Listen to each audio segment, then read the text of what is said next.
All right. Well, good evening, everyone. It's been a great day. So this is really one of our last talking segments before we reach the more entertainment aspects of the day. So I do want to thank you all for the week. It has been a great week. I think that we've experienced a great deal during this virtual homecoming. And so I am just super excited about what the next year holds for us. So this is really just a time. I was just talking with the class of the 2000s and 2010s, and I actually met a couple of centennial people who graduated from the class of 1975, as well as one of our golden grads that was in the room. And so for us, I'll have the chat box open.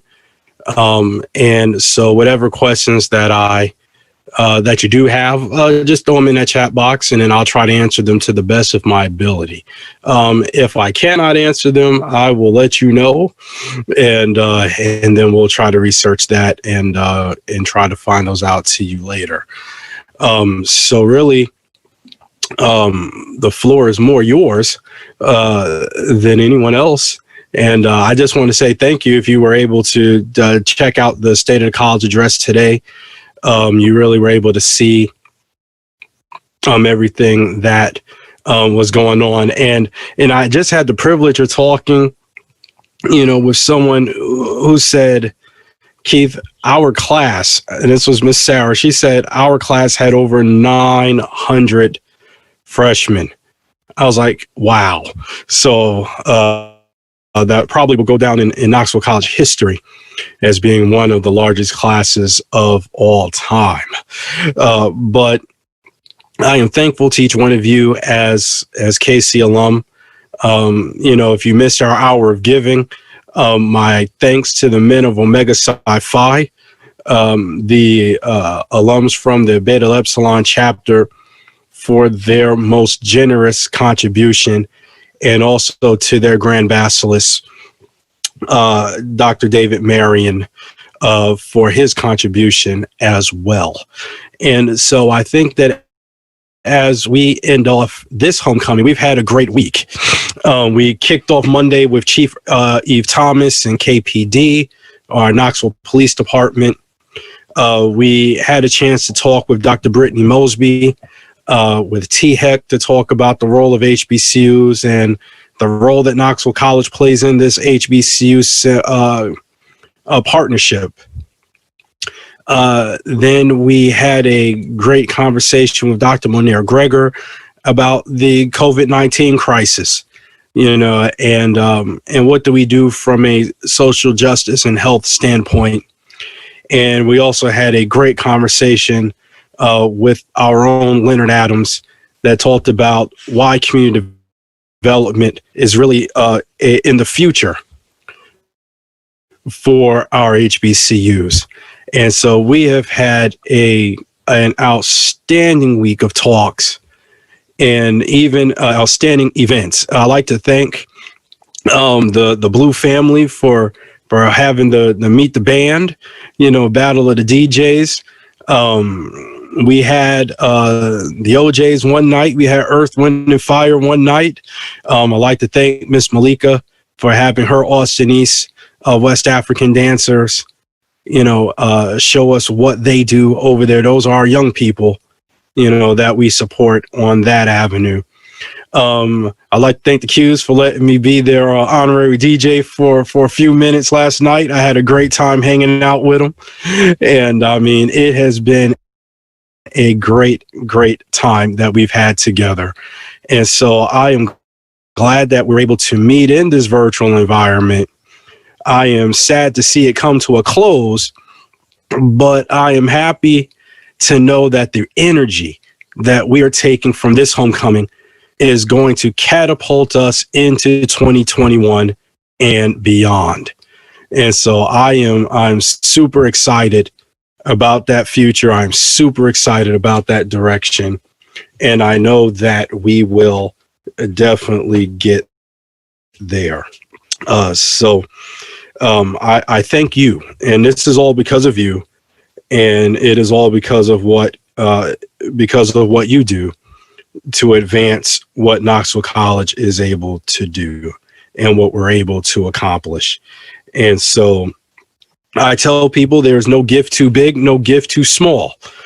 I tell people there's no talent too big, no talent too small. There's no big individual, no little individual. We are all family, and we are all rowing in this boat together to make sure that Knoxville College remains prosperous and to make sure that it remains. So I will leave that up to you, and so we'll go from there. I think Judy has sent me some questions, so let me see if I can find them. She emailed me earlier, so let me see what.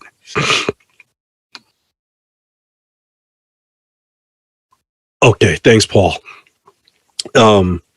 So Judy asked me a few questions, and she said, so she asked me about what are we doing as far as our courses. And so Knoxville College, as you know, we offer an associate's program in general studies, and we have 9 concentrations. And so every semester we try to provide our students with a good mix of classes that will help them not only to learn more, but also to get out of school on time. So that also depends on how many classes they take and whether or not they go full-time or part-time. So Knoxville College is one of 2 HBCUs in the country that actually offers a tuition waiver. The only other HBCU that does that is the University of the University of the West Indies.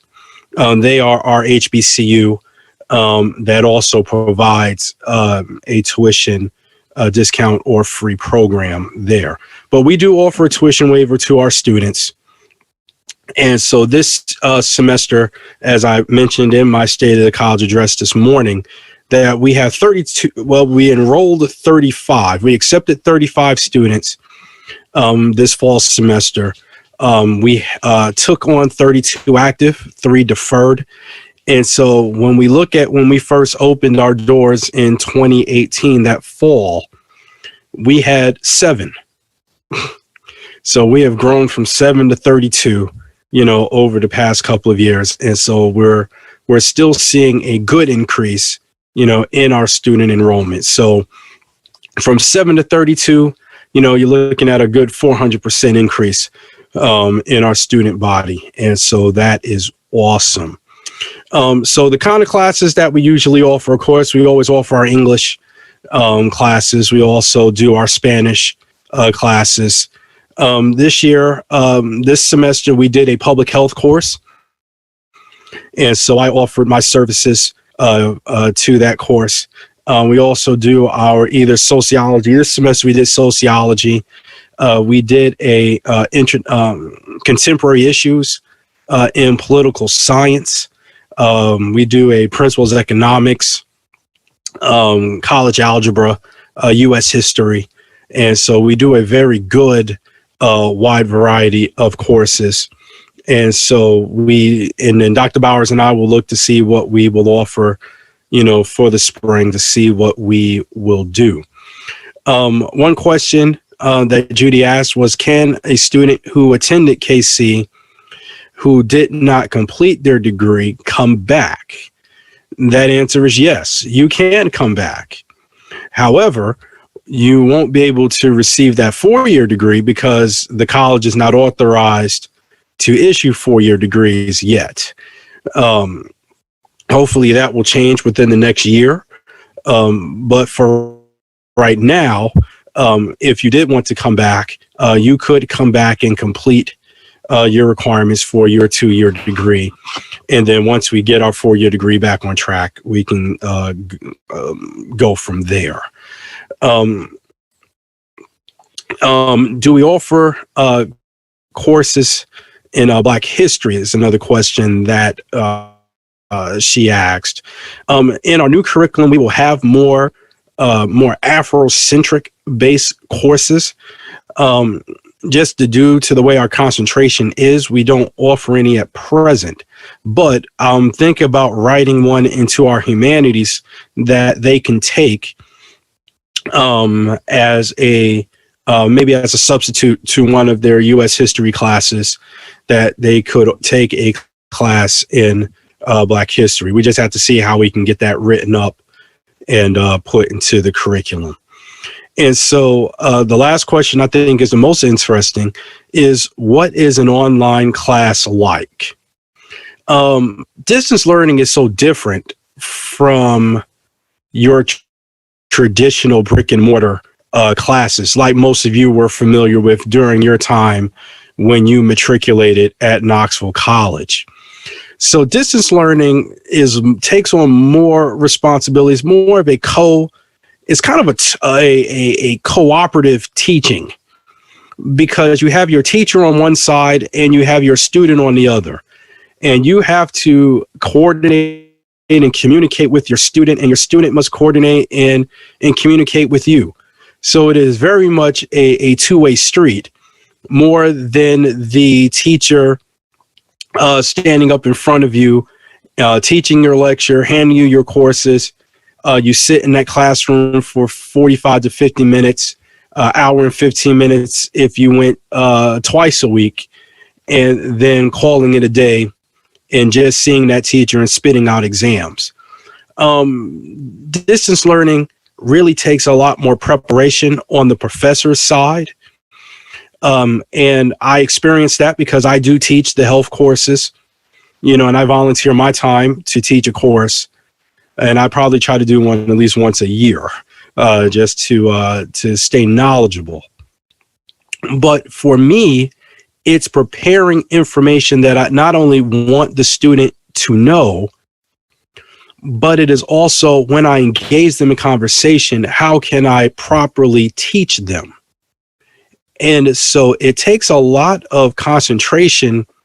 It takes a lot of effort, because I want to make sure that if I select a video for them to watch, is it something that they can learn from? So I sit down and I watch the videos before I give them those assignments. When I give them readings or when I give them exams, I want to make sure that it is totally based on that curriculum. The good thing is, once you do that for so many years, it really gets a little easier, because all you're doing is updating content. But getting started, it's a lot harder, because you have to develop that content first. And so what you'll see for us is the professors, and along with ourselves, having to create not necessarily the syllabus, but creating what goes into that syllabus. And so now that as the students move into these subsequent years, that work gets a lot easier for our professors, so that they would be able to move. So Diane asked a question. Thank you for that question, Diane. Judy, thank you for those questions. And so Diane asked a question. She says, what is the money raised going to? So the money that we have raised today is going to support not only our operations, but is going to support our rebuilding effort. As you know, we're working on renovations. And so we're going to use some of that money to complete some of those renovations. We want to make sure that we have money to provide, as we waive the tuition costs for our students. We want to make sure that, we have a wonderful relationship with a foundation. And so we want to make sure that we can rebuild our college endowments. We want to make sure that as we are, working on our operations, we have to buy new servers. There's so many different things that we have to do, but trust me, it will be apportioned, and I'll let you know exactly what we do as we begin to spend down. But we're also going to save. And so we're going to also save money, because I believe in saving. And so we will also save some of that and invest it, and just to make sure that we continue to do well. Thank you, Keith. Alethea asked, are the students participating in contemporary issues? We do not do a contemporary issue every week. Dr. Bowers has created something that we call the KC Pack. And so with this KC Pack, it is similar to your contemporary issues, but we do it right now. We're just getting started with it. And so we do it once every semester right now. As the subsequent time goes on, we will look to do something every month and bring in people who can address the students. We have the technological base to do that now. And so using the technology that we do have in front of us, we can have speakers from anywhere in the world come and address our students, and to do that in that form of contemporary issues class. So we call it the KC Pack. It's just something that that Dr. Bowers thought about. I thought it was very catchy, and it's just not for our students. And this is where we're going to differ from contemporary issues. Our KC Pack is for everyone. So every faculty member, they are all required to attend these KC Pack meetings. So it is a great time for all of us to get together, learn together, and really study and learn from each other during the course of their college experience. And so I think that's also very important. And as we look at how we move through these things, like this morning I announced, we restarted the SGA. And so we have our student leadership in place. We've restarted our faculty senate. So we also have our faculty leadership in place. And so that is one thing that I also wanted to do to make sure that we are fully functioning and that students have the support system that they need. So Tanya asked me a question. She said, Dr. Lindsey, when will we concentrate on major fundraising to reduce KC's outstanding debt to ensure we have a timeline to become debt free? Yes, I mentioned that this morning in my address. It is my goal to have Knoxville College become debt free. For those who are not familiar with my background, I am a banker by trade. I am a public health person by education and also by vocation. And so it is my goal to really, we've done a great job with streamlining the college's expenses and outlook. And so now it is my goal to get us debt free. We will have that initiative, and we'll kick that off in January. We'll have some more information for you because this is going to be a cooperative effort. This is going to be a cooperative effort between not only the administration, but between KCNA and also with the Board of Trustees. And we are definitely going to bring that to the forefront. Jessica had a question. She said, what are the topics? Right now, our first topic, the first person that we plan to meet with is a person who does coaching. And so for our students that are new to college and new to this experience, we actually have someone who does professional coaching, who's going to come in and talk to our students. And so once we get through that first session, then Dr. Bowers and I will sit down and talk about what other topics that we want to discuss with them. Naturally, since they are in school, we do want to talk about things that are school sensitive, such as your academics, studying, having good study habits, looking at, career placement. What do you want to do once you finish with school? For people who are in the middle of careers, how will this degree help you?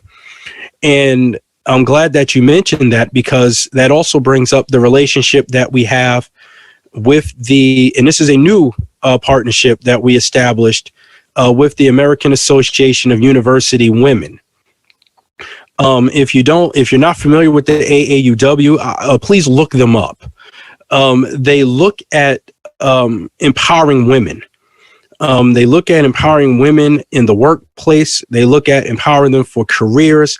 They look at them at empowering them to be able to help reduce the gender pay disparity gaps that we see. And the gender gap is so great among people of color. And so we have partnered with them. And so we're going to, and Dr. Bowers and I went through our facilitator training yesterday so that we can be able to teach this workshop. And so one thing that we will do in the future is present this workshop to you, to the alumni. We're going to present this to you because we can. It's just not for college students. It's for everyone. And so we have a lot of different interesting topics that we'll bring to the table in the near future that will definitely be of a benefit to our students.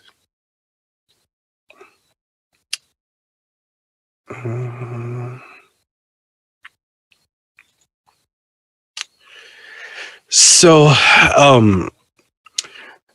as we move, so let me tell you a little bit now about our concentrations. So we offer concentrations in humanities, mathematics. We have a health literacy. We have a public health. We have an environmental health. We have a business management. We have our social sciences, as well as our natural science and religious studies. And so we offer a very wide variety of courses and concentrations for our students. And so we really want to see how we can do that.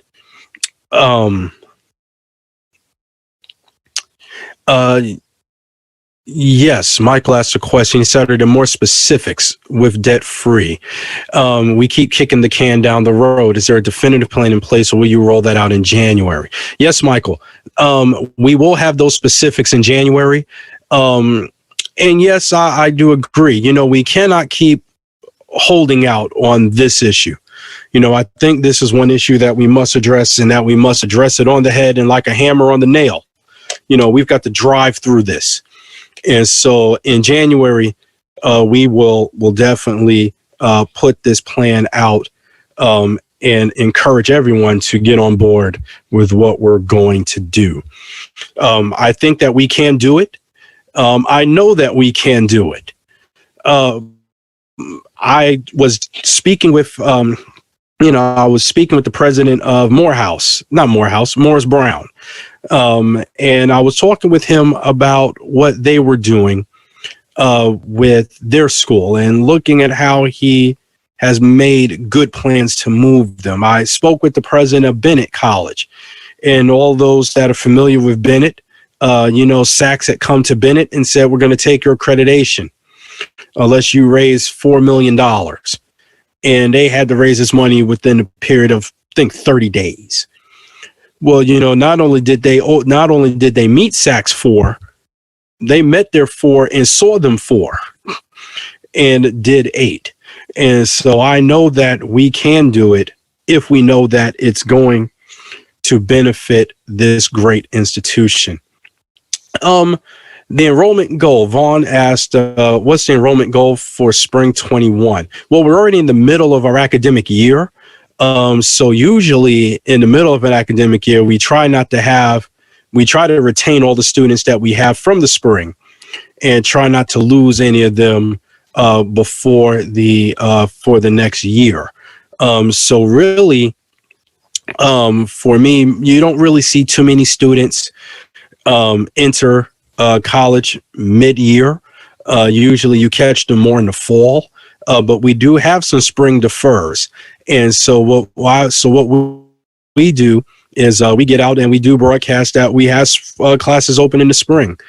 We put that out on the website, and hopefully if we attract maybe 10% of what we already have enrolled, that means about maybe an extra 3 or 4 students, that'll at least get us over in case you have any attrition from the fall semester. But we try not to have too much attrition.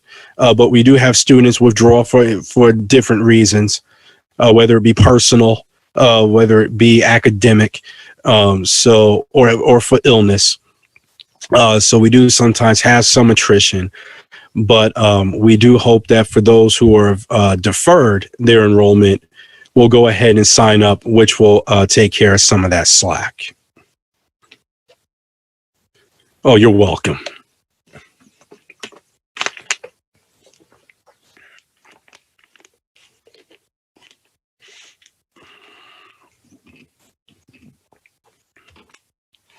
All right, got a question here.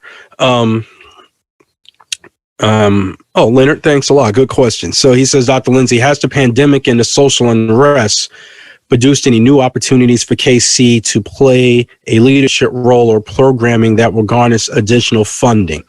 That answer is yes. Recently, Dr. Bowers and I wrote a grant to the United Way that we were awarded money to do some pandemic response seminars. So as a part of the CARES Act, the United Way put out a grant opportunity for institutions inside Knox County for doing training. And so we went ahead and wrote this grant, and we did receive this grant. And so through this grant, it puts Knoxville College in a place of leadership, because we're going to talk to our own people in our community, not only about the coronavirus, but about access to services. We're going to talk to them about the overall economics. We're going to talk to them about budgeting and finance to help them through these most uncertain times. The faculty and administration were also very concerned about being able to lead looking at different initiatives. And so we're really going to look at some social justice issues and policies, and we're going to base this think tank at the college and invite people in. This week, if you missed Monday's presentation with Chief Eve Thomas, that was a part of that opportunity of bridging gaps and leading in some of these issues have come to play. Chief Thomas is looking for solutions. And so Knoxville College is going to play a role in helping her find some of those solutions. And also, if we can provide training, or if we can provide educational opportunities to their officers to help them be better officers and to help our city, be the best city that it can be, that is what we're going to do. Leonard, thank you for that question.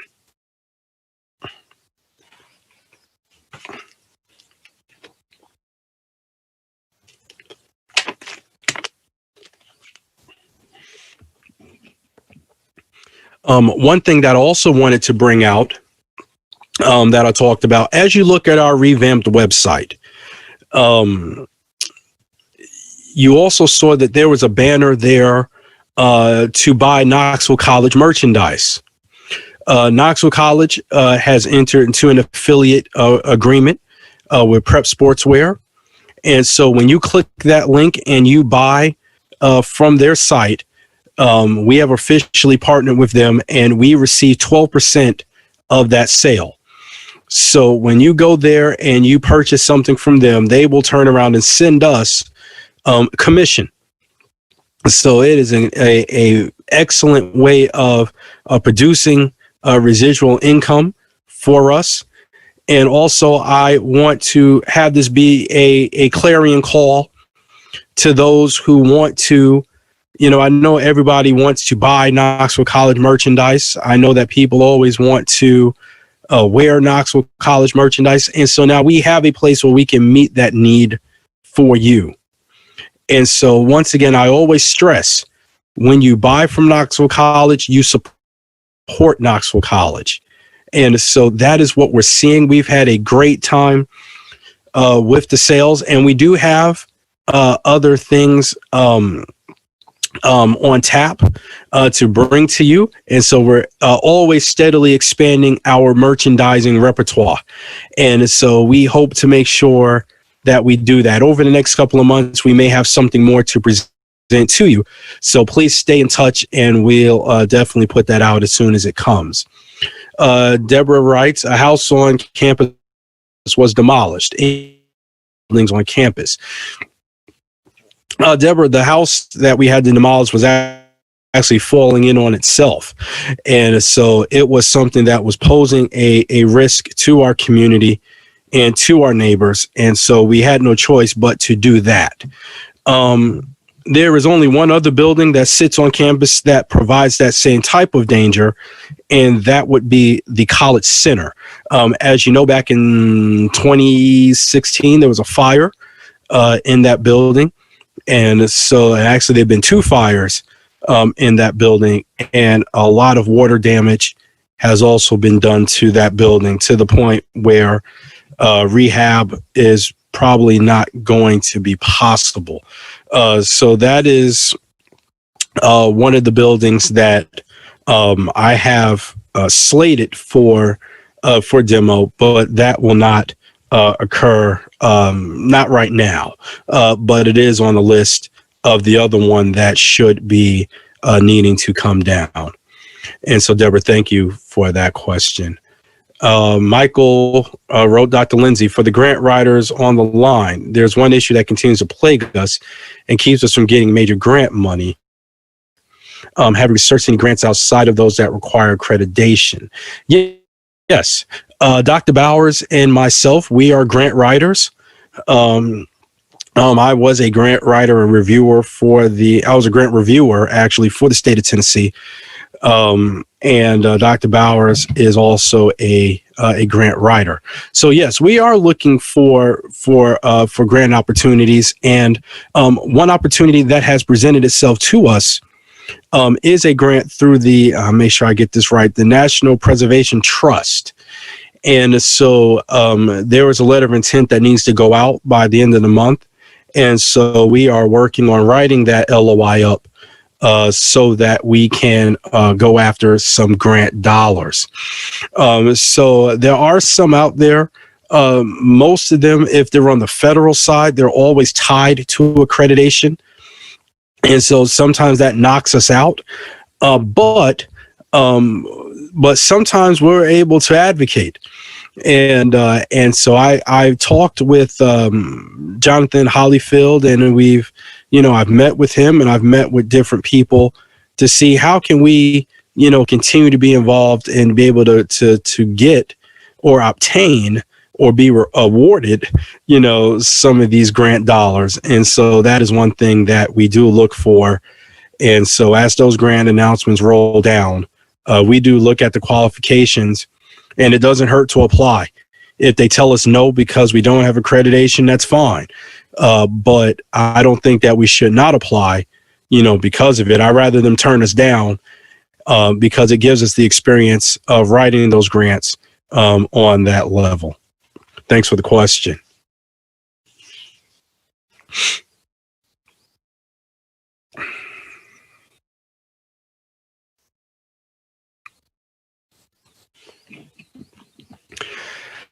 So as we look towards the future, one thing that we're looking at is, now we have our 2-year product. We want to get back to our 4-year product.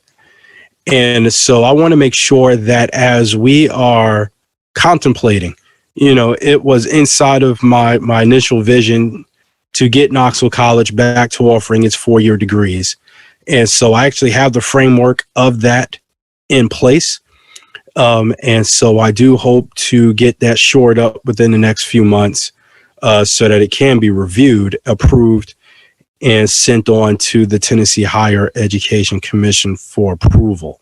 If that does happen, I think it puts us in a great place to do things. And I think that it will open up more windows and more opportunities for us. I think it will help increase our, student base and also our student retention, because they know that they can stay and receive not only a 2-year degree, but even go forward and receive a full 4-year degree at the end. We're slated to have another student graduate this year. So we will have our third student graduate in 3 years.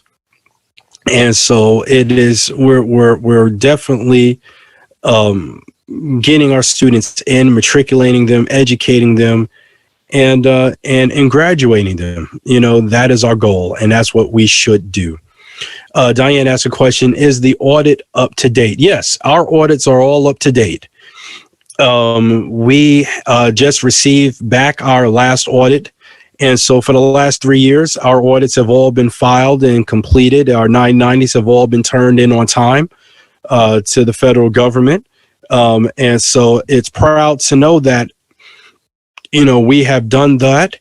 And also to know that in the completion of these audits, there are no material weaknesses found from the auditors when they do our audits. So what does that mean? That means that when you donate money, your money is being handled correctly. That means that every penny that you give is accounted for. It means that the practices and procedures that we're doing and that we have in place are working.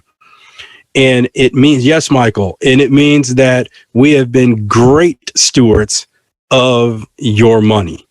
That is what it means. The money that you donate to Knoxville College does not go into a black hole. It doesn't disappear. It doesn't go to where you don't know what is happening. Every dollar is accounted for. We have a professional bookkeeper, and we have our auditors that make sure that every dollar that is spent is not only categorized, but is placed in that report that the Board of Trustees receives every month. Vaughn asked a question, and he says, Dr. Lindsey, in my opinion, you are doing great. My question is, what can we do as alumni to support the mission of the college moving forward? What you can do is what we're doing right now.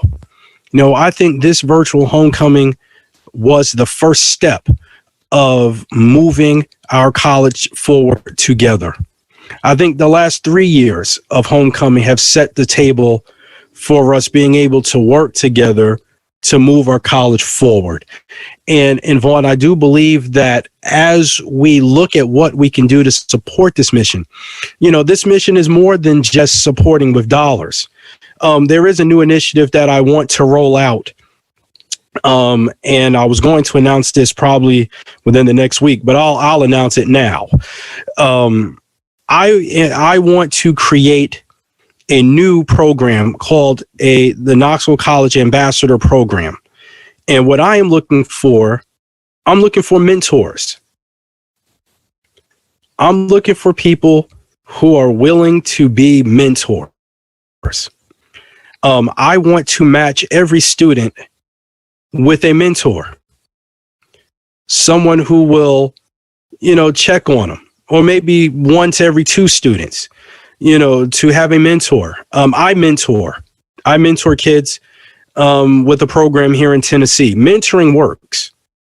Mentoring works when people see that you care about them. Mentoring works when someone checks on you to see how you're doing. You don't have to do their work. You don't have to do all those things for them, but sometimes they might need some support. And that's where that mentor can be a very good rock and can be the difference between a student finishing and not finishing. I know that from my own personal experience. When I was in college, I was a first generation college student. Did not know, what college was about. My mom and they could not help me with those rigors, but I did have a mentor, someone that would check on me and to make sure that, my feet stayed on the right path. I think that if I did not have that mentor, we wouldn't be having this conversation right now. And so I will, make that call and establish that program for what we are wanting and going to do. Cheryl asks, what's the size of the faculty and how are they being paid? So the faculty get paid. I make sure of it. They are the first ones to get paid. We currently have 14 faculty. They all do not teach at the same time, but we are steadily building our faculty base. So at any given time, we have about We usually offer about 10 classes every semester. Um, and so those teachers do receive their salary for teaching. How do they get paid? Like I told you earlier, we save money. The funds that you donate helps provide, the money to hire and pay our staff. And so definitely, I make sure that they are taken care of first and foremost, because they are the most important cog in our academic tree. It is our faculty. Salithia asks, are we still in partnership with Pilot? Yes, we are. We still have our partnership with Pilot, and Leonard as sitting on the trustee board with us, and myself and Trustee Judy Tolbert. We meet with Pilot and we talk with Pilot. And not only are we talking with Pilot, we're reestablishing our relationship with Pilot, because we want to grow this relationship. And we want to make sure that not only do we grow this relationship, but how can we take this model and take it to another partnership and grow another one and use Pilot together, this collaborative cooperative project. That's a big word, but that is what it is. It is a partnership between these two institutions that partners and benefits both institutions. That's our gas station. And so I call on every alumnus that lives in Knoxville. Use your gas station. I'll say that again. If you live in Knoxville, use your gas station. That is our station. So when you pump gas from that station, you help your college. When you buy something from that station, you help your college. Once again, it is for us to help us. And so we cannot turn away from that. It is money that we leave on the table when we do not do it. Another question from Lenny. He said, Dr. Lindsey, will Elkmont Media be assisting us in detail our annual report? Yeah. I think that we can help get that out and push that out electronically, and so definitely, it is a great resource that we have. And if you've not had a chance to meet Paul, you've probably heard his voice in between some of our sessions before we start or at the end. He is the CEO of Elkmont Media. And this was a new relationship that I forged between the college and his business to help. If you like the website, do you like everything that you've seen?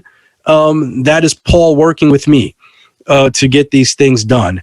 And so whenever that we have something, he'll call me or he'll text me and we'll talk. And we want to make sure that we do these things better and we grow it because it's for you. That website represents the college. And so, now when people come in and take a look at it, it is a great picture of Knoxville College, a representative piece of Knoxville College. And it's something that we can all be proud of. Michael,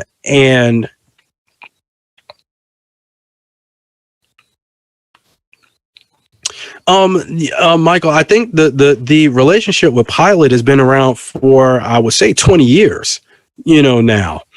And so, for most people, yes, Ms. Avis, we still benefit from this Pilot station.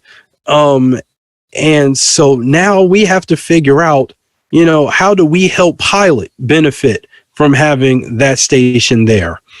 And we also have to look at how do we move what we want to see, Pilot do for us. We want to be able to put KC merchandise inside the Pilot station. It's partially our station. We want to be able, we're going to, they're working with us now.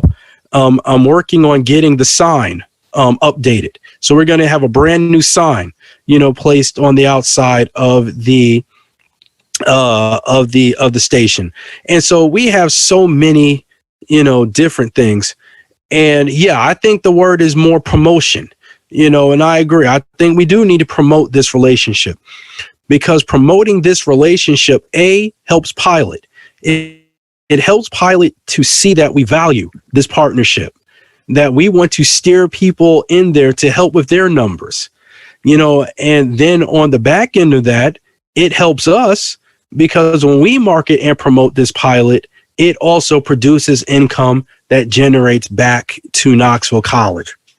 And so what I say to everyone, once again, if you live in Knoxville, use your station. It is there for us. Even if you don't like Pilot gas, go buy a cup of coffee. Do something, that will help. I do. When I'm over at the college, I stop at that Pilot. Always. We have Knoxville alumni that work at that Pilot and help in management, at that Pilot. And so it is definitely a great opportunity for us. And so I think it is one that we definitely need to make sure that we do not miss out on.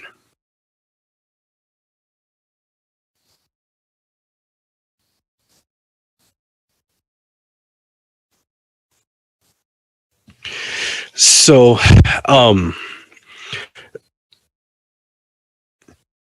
yes, yes, Adam, yes, Leonard.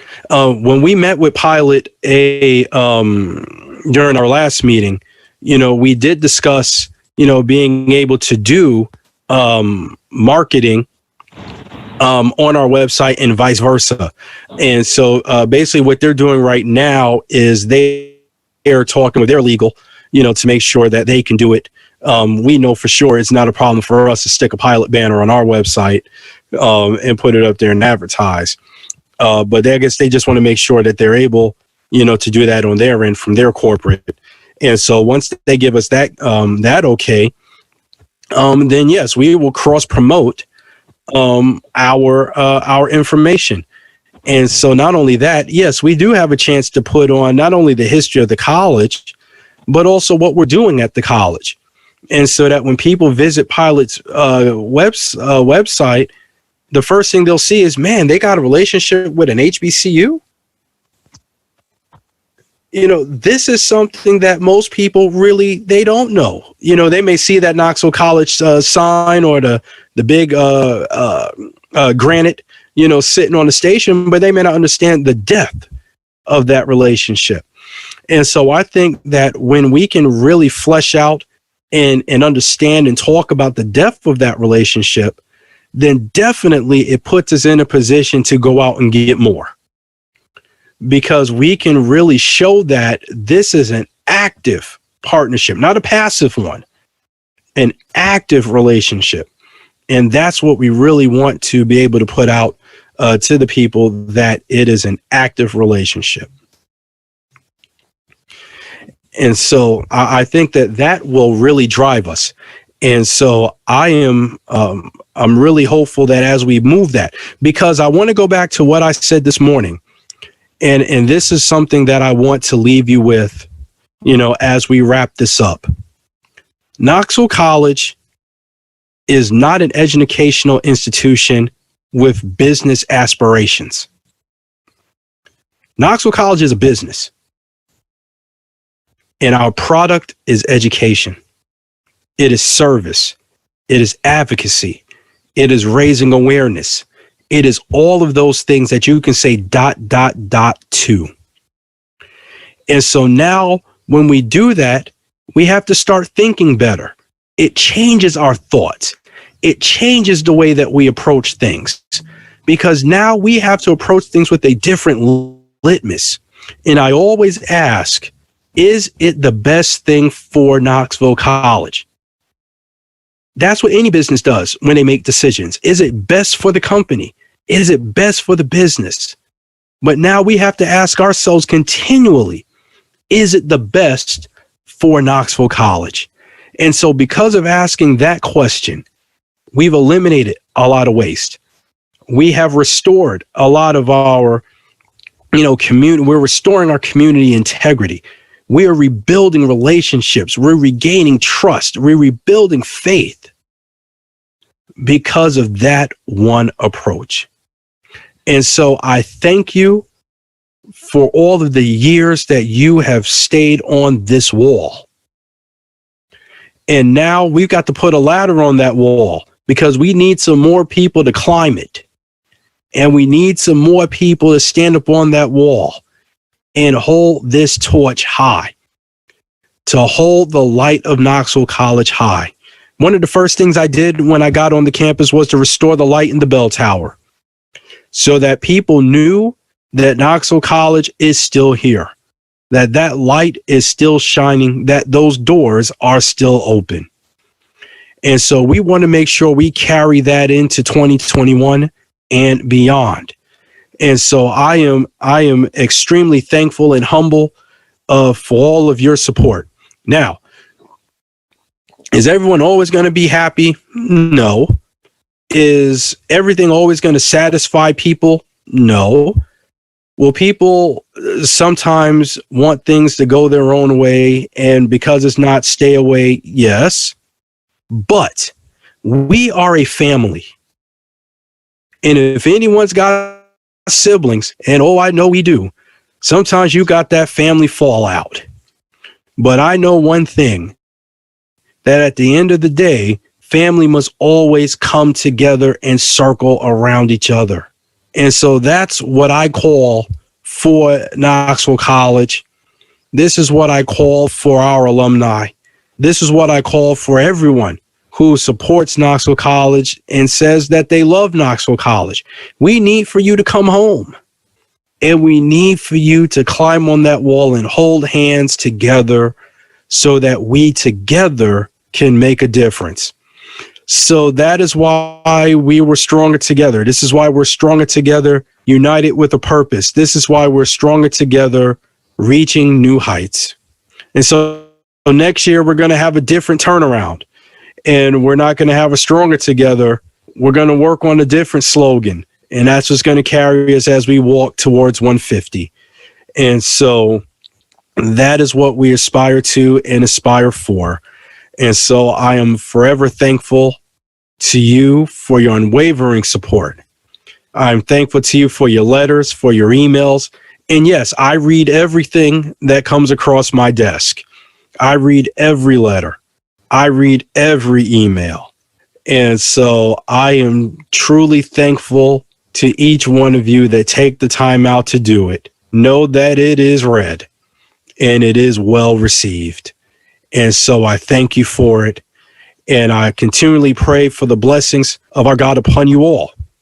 And and this really will be our last official talk, as a family, before we meet again and we gather to assemble, next year. But my prayer is truly that God be with you all. And my prayer is that God continues to support you all where you are.